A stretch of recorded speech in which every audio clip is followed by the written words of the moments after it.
It was December 16th, 2016, the date of the first released raft title, and every big gaming YouTuber was playing this simple gym back in the day. Jump over to my era of video games and you have the more polished and completed version of this nostalgic piece of gaming history that still to this day is one of my favorite survival games to play with friends or alone. I have friends. Just not online right now. So Raft is set in a universe where the entire world has been swallowed by the Great Sea. I don't actually know what it's called, so bear with me. You and your friends are now stranded on a raft. Oh my god, that's the title of the game. I am so sorry for that. The way that you actually make progress in Raft is first of all not dying. So you have to use your trusty hook to reel in whatever garbage that has been thrown into the sea throughout many years of human garbage dumping. You then use these lost and sanitary resources to build grills, water purifiers, spears, research stations and a bunch of other things. But you are not completely alone in this vast wasteland. You also have a pet shark that at every given moment tries to kill you.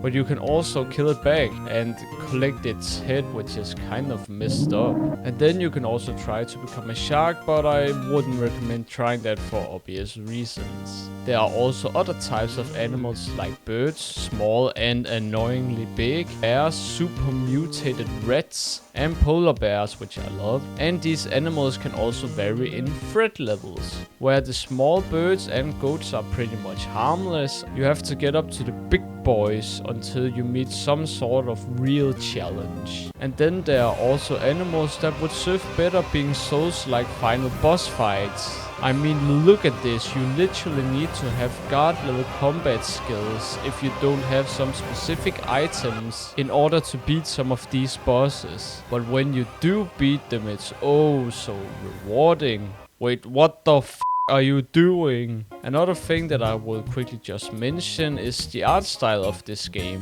where I personally prefer this more cartoony and goofy style that this game has in contrast to what the original had. I think the more bright and unrealistic color palette fits a game like Raft more than the original, even if the original was kinda unfinished. Next is the actual adventure, which is really good and it has a pretty good balance of exploration, puzzle solving and I guess boss fighting, since there are quite a few of them in this game. Now, the actual goal at a first glance might be kind of hard to figure out, because you are after all stuck in the middle of the ocean equipped with a notebook that gives you the closest thing to a primary objective. But once you start to find all of the necessary items, the bigger goal of the game follows, which in simple words is find people and find a new place to live. Before I get into some of the more personal dislikes I have with this game, I thought that I should just talk about the sheer size of this game. Now, this is no Minecraft level of endless possibilities,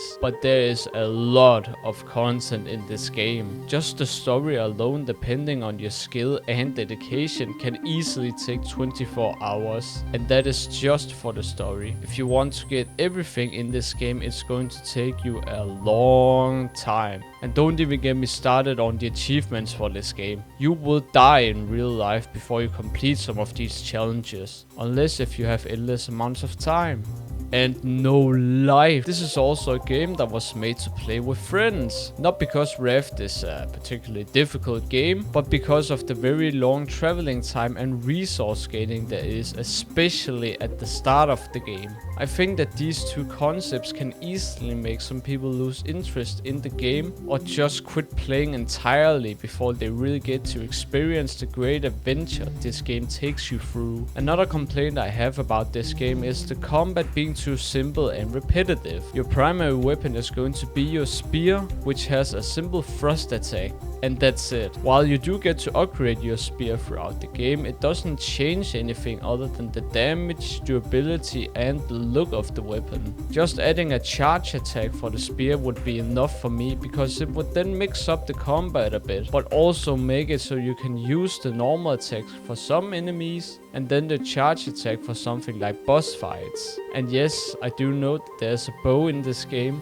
but who actually uses the bow when there's like one flying enemy that you can also attack on the ground? And what is with the music? It might just be me, but I think that the music in Raft doesn't really fit the game. It's either too slow and quiet or too upbeat like I'm playing Ark Survival. It might just be something with my taste in music, but I just don't think the soundtrack is very good. Which is why I play this game with the music turned off. And do not misunderstand, I am by no means saying that Yannick Schmidt is a bad music composer. It's just not my preferred style of music. So if I have missed anything in this video, or if you disagree with anything that I have talked about, please leave a comment down below so I can use your feedback for any future videos. And smash like while you're at it. And until we meet again, bye bye!